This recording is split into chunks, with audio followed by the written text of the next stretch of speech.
point qui a attiré mon attention parce que la sœur Sandrine, que Dieu te bénisse abondamment. Et je crois que c'est important de revenir dans la parole pour voir cela. Donc, en fait, ce qui a attiré mon attention dans la prière de notre sœur, c'est qu'elle disait « Moi qui ne suis qu'une pauvre pécheresse ». Donc, c'est pour que nous allions dans la parole de Dieu pour voir ce que Dieu lui dit de nous. C'est important parce que le Seigneur nous dit que la foi vient de ce qu'on entend et ce qu'on entend vient de la parole de Dieu. Donc, il est important de ne pas nous considérer selon l'idée, l'image que nous avons, mais de nous considérer selon ce que le Seigneur dit de nous. Et nous ayant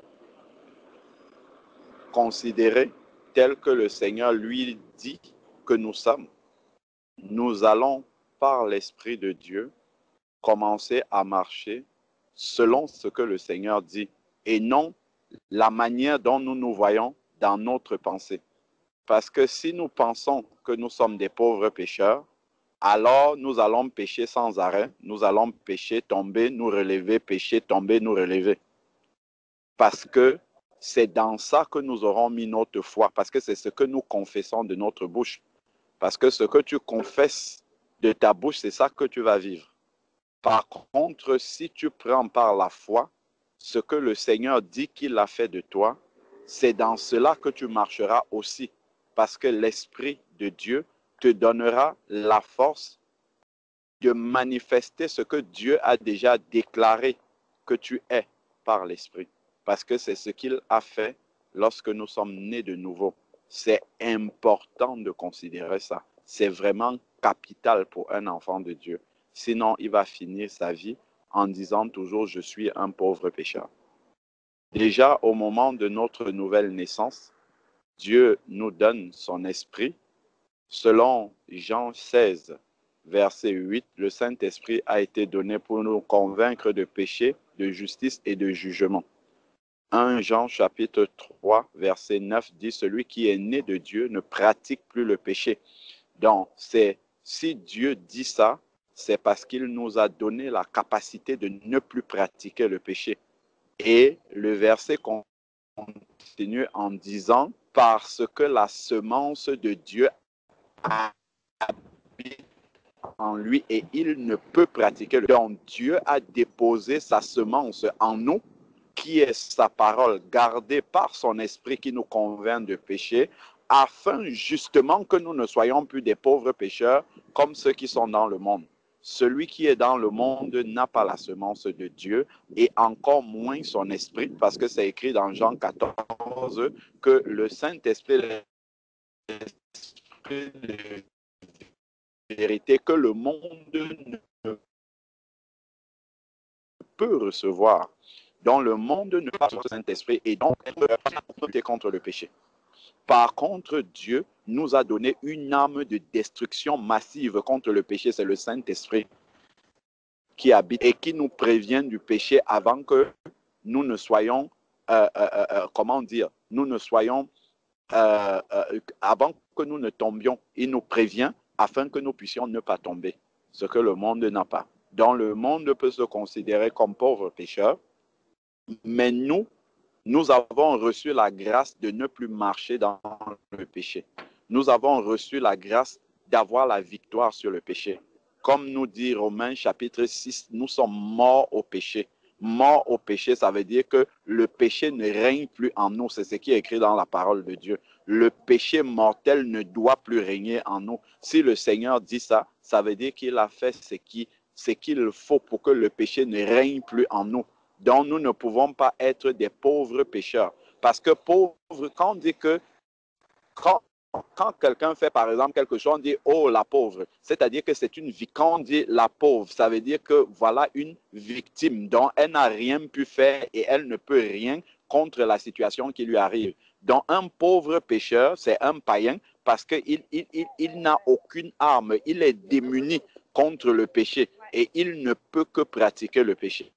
Ce qui est loin d'être le cas d'un enfant de Dieu. Très, très, très loin d'être le cas d'un enfant de Dieu. Parce que la Bible nous dit dans Romains chapitre 6 que le Seigneur a détruit le péché dans notre chair. Le péché est détruit à l'intérieur même de notre chair. Donc, prenons Éphésiens chapitre 1. Éphésiens chapitre 1 à partir du verset 3. Éphésiens chapitre 1 à partir du verset 3. Béni soit Dieu, le Père de notre Seigneur Jésus-Christ, qui nous a bénis de toutes sortes de bénédictions spirituelles dans les lieux célestes en Christ, dont un enfant de Dieu est béni de toutes sortes de bénédictions dans les lieux célestes en Christ. Ça, ce n'est pas une prière qu'il a fait pour avoir les bénédictions là. C'est un don gratuit de Dieu qui découle de la croix. Quand quelqu'un se convertit, Dieu met dans son actif, dans son crédit, il le remplit de toutes sortes de bénédictions spirituelles dans les lieux célestes en Christ. Et ce ne sont pas des bénédictions humaines, ce sont des bénédictions divines qui viennent de Dieu.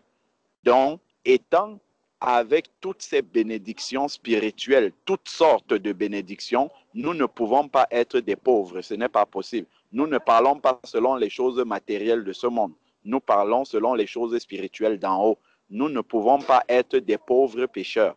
Les pauvres pécheurs sont ceux qui n'ont pas d'espérance en Christ et n'ont absolument rien en ce qui concerne les choses éternelles. Ensuite, verset 4. En lui, Dieu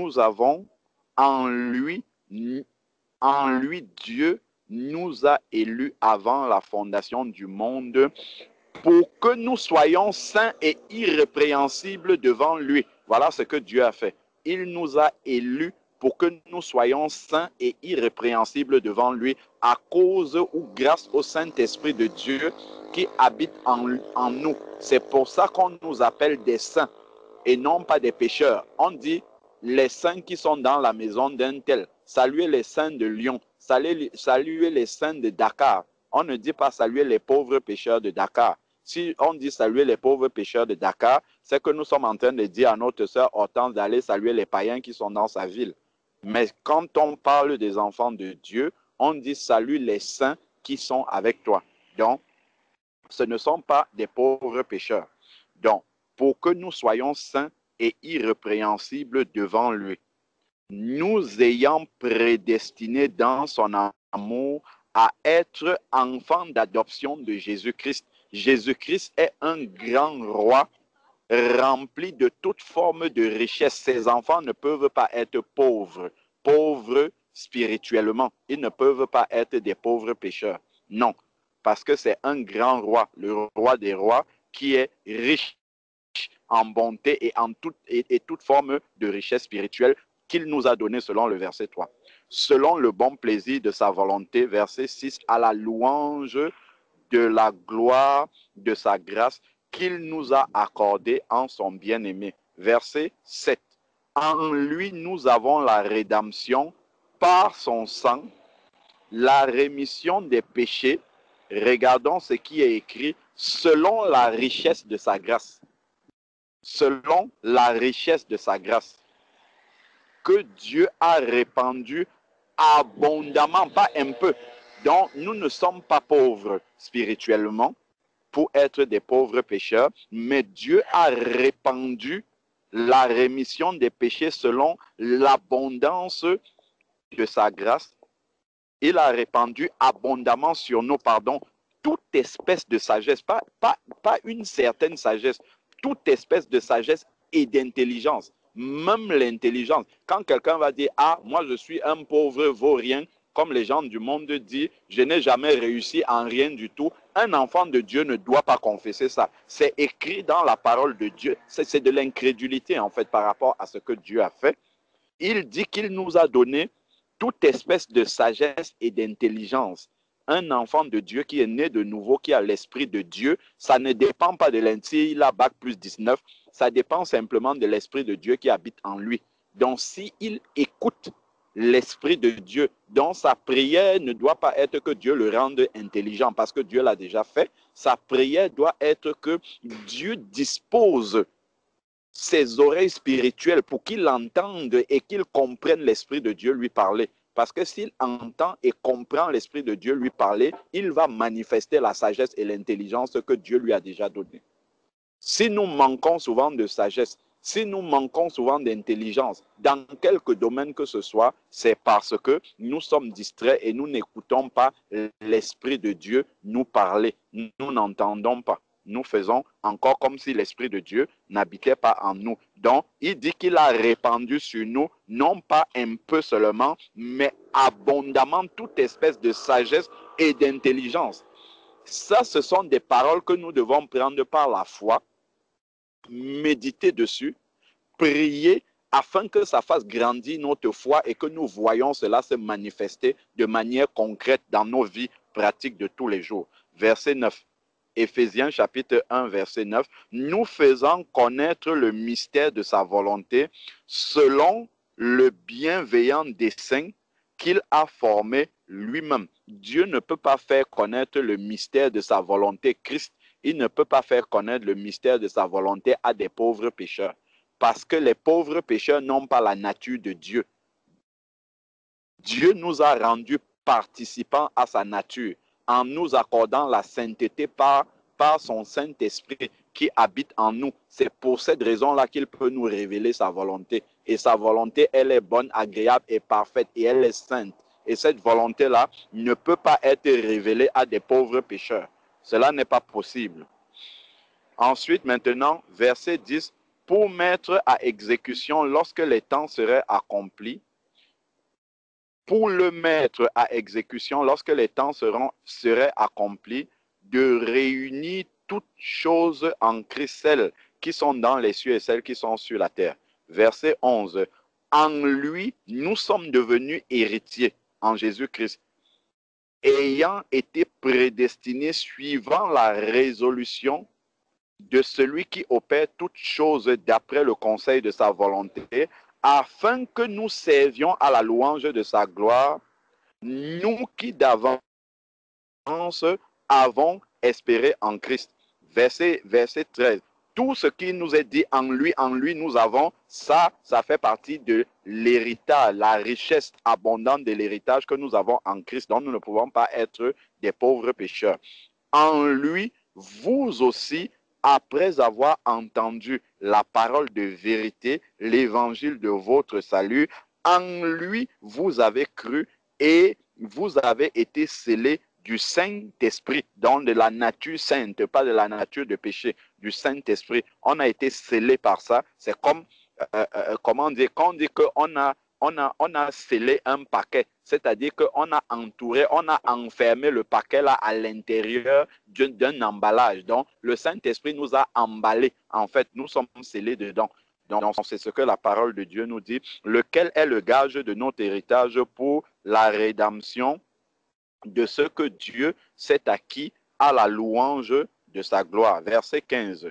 C'est pourquoi moi aussi, ayant entendu parler de votre foi en Jésus-Christ et de votre charité pour tous les saints, je ne cesse de rendre grâce pour vous, faisant mention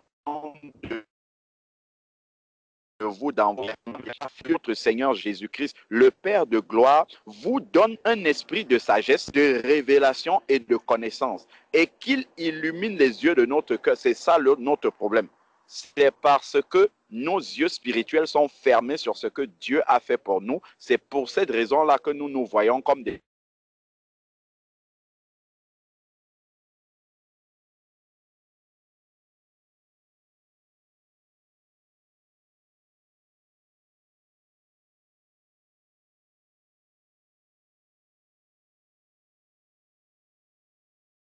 pauvres. Chacun de nous qui avons confessé son nom et avons pris la décision de le suivre.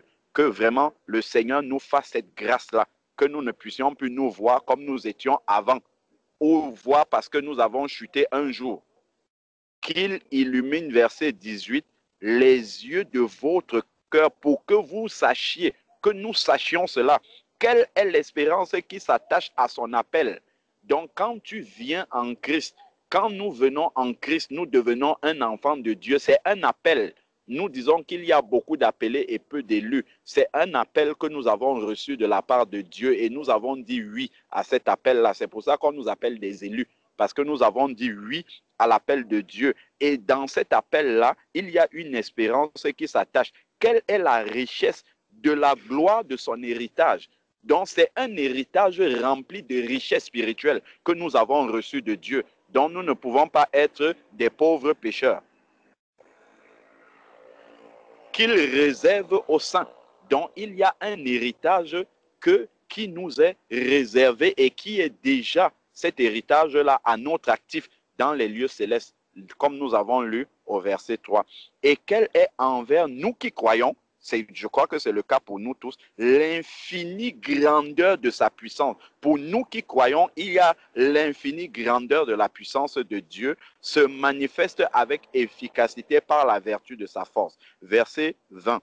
Il l'a déployé en Christ en le ressuscitant d'entre les morts et en le faisant asseoir à sa droite dans les lieux célestes. Au chapitre 2, verset 6, il est dit que nous sommes assis aussi avec Christ dans les lieux célestes, au-dessus de toutes les dominations, de toutes les autorités, de toutes les puissances, de toutes les dignités, et de tout nom qui peut se nommer non seulement dans le siècle présent, mais aussi dans le siècle à venir. C'est là où nous tous, nous sommes assis dans les lieux célestes. Nous sommes au-dessus de toutes les dominations, au-dessus de toutes les autorités, au-dessus de toutes les dignités, dont un enfant de Dieu est au-dessus des démons, au-dessus des puissances ténébreuses. C'est au-dessus de là où nous sommes assis dans les lieux célestes. Ils ne peuvent pas nous toucher tant que nous marchons et nous restons dans la sainteté. Nous avons cette autorité-là au nom de Jésus-Christ. Verset 22. Il a tout mis sous ses pieds et il l'a donné pour chef suprême de l'Église qui est son corps, la plénitude de celui qui remplit tout en tous. Je finis avec Philippiens chapitre 3 verset 15. Il y a quelque chose d'extraordinaire qui est écrit là. Philippiens chapitre 3 verset 15. Philippiens chapitre 3 verset 15. Le Seigneur, par la plume de l'apôtre Paul, nous dit, nous tous donc, il parle aux Philippiens, c'est-à-dire à nous, les enfants de Dieu, il dit, nous tous donc, qui sommes parfaits. Ce n'est pas qui allons devenir parfaits. Ça ne peut pas être la description d'un pauvre pécheur. Il dit, nous tous qui sommes parfaits, ayant la même pensée. Et si vous êtes Dieu vous éclairera aussi là-dessus. Il dit, nous tous qui sommes parfaits, pas qui allons devenir parfaits. Il dit, nous tous sommes parfaits. De manière pratique, là, nous sommes parfaits et que nous manifestons la perfection. Nous sommes parfaits grâce à l'Esprit de Dieu qui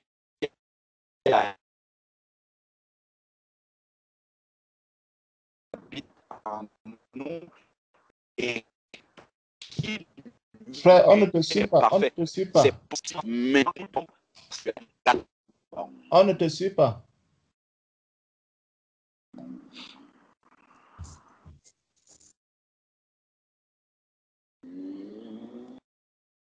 Allô, frère, on ne te suit pas. Oui, allô? Oui, on ne te Et suit là? pas. Oui, là, c'est bon, là, c'est bon. Non plus. Là, on te suit. Allô? Oui, là, on te suit. Allô? Ça a coupé depuis longtemps? Non, ça a coupé lorsque tu es arrivé, tu étais en train de développer dans Philippiens 3:15. D'accord, ok. D'accord. Merci beaucoup.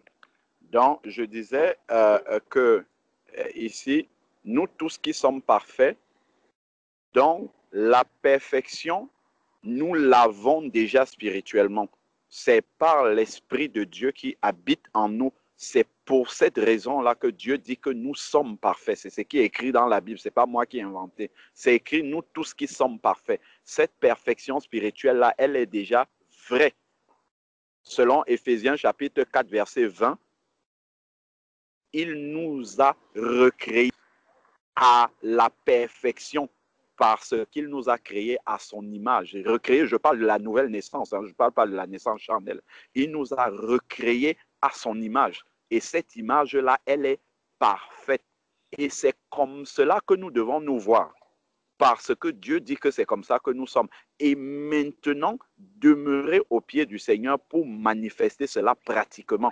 C'est à ça que nous devons travailler. Donc, si je commence à me dire que je suis un pauvre pécheur, c'est comme si je vais toujours marcher comme un pauvre pécheur, c'est-à-dire comme un païen, et c'est toujours ça qui va se manifester. Je vais marcher, tomber, me relever, tomber. Mais je dois déjà croire ce que Dieu dit que je suis spirituellement et prier maintenant, ouvrir mon cœur à la voix du Saint-Esprit pour écouter ce que le Saint-Esprit me dit et le mettre en pratique afin que cette perfection-là se manifeste de manière pratique. Donc, confessons de notre bouche ce que Dieu dit que nous sommes. Oui, demandons pardon si nous avons fauté devant le Seigneur. Demandons l'aide du Seigneur. Oui, reconnaissons avec humilité devant le Seigneur que nous faillissons encore. Oui, mais ne confessons pas que nous sommes des pauvres pécheurs parce que ce n'est pas ça que nous sommes, selon la parole de Dieu. Donc, que Dieu nous bénisse abondamment et qu'il nous aide à vraiment demeurer toujours centrés et que nos cœurs soient remplis de ce que Christ dit et que notre pensée soit renouvelée par la pensée de la parole du Seigneur. C'est ça qui nous donnera la vie et qui nous amènera à marcher de la manière que Christ veut que nous marchions. Amen. Amen. Amen. Amen. Amen. Amen. Merci Amen. beaucoup, frère. Si Allô? je peux juste dire un mot, c'est que en fait, ça encore, c'est un héritage que nous avons ramené de Babylone. Parce que quand on regarde cette manière de parler, quand on regarde il y a quelque chose que les catholiques, il y a une prière que les catholiques font sur la Vierge Marie, et c'est là où ils disent Sainte Marie, Mère de Dieu, priez pour nous pauvres pécheurs. C'est un héritage vraiment de Babylone. Et il faudrait, comme le Seigneur nous dit, que notre intelligence puisse être renouvelée. Lorsque notre intelligence est renouvelée, nous réalisons effectivement que cette prière que les catholiques sont en train de faire, elle n'est pas une prière qui vient du Seigneur. C'est une prière qui est vraiment une prière erronée. C'est une prière du malin parce que le malin veut devenir captif des enfants de Dieu. Donc, lorsqu'on devient enfant de Dieu, il faudrait aussi que tout cet héritage, vraiment, que nous puissions nous l'abandonner. Et c'est avec la parole de Dieu, quand nous sommes éclairés de cette manière, comme le frère vient de nous éclairer là-dessus, vraiment, nous ne pouvons que rendre grâce au Seigneur et dire merci, parce que désormais, nous n'allons plus confesser que nous sommes des pauvres pécheurs, mais désormais dire, Seigneur, si j'ai de quelque manière, je suis tombé ou j'ai péché, pardonne-moi, et avoir l'assurance que j'ai effectivement été pardonné parce que Dieu a dit qu'il est juste et fidèle pour pardonner. Et comme ça, nous avançons en sachant que nous avons déjà acquis cette perfection au Seigneur. Maintenant, nous devons recevoir cette perfection par la foi et avancer dans la justice, dans la sainteté, par la foi. Donc, c'est juste ce que je voulais ajouter. Que Dieu nous bénisse. Amen. Amen. Amen. Amen. Permettez-moi de dire merci, s'il vous plaît. Amen.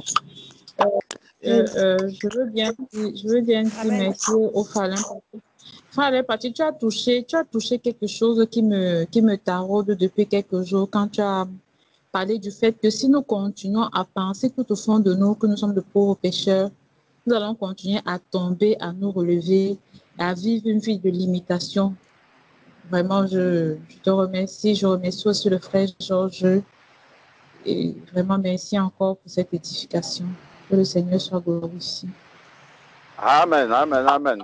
Gloire à Dieu. Amen. Que Dieu te Amen. bénisse aussi, ma sœur. Amen. Amen. Merci, mon frère. Merci beaucoup. Amen.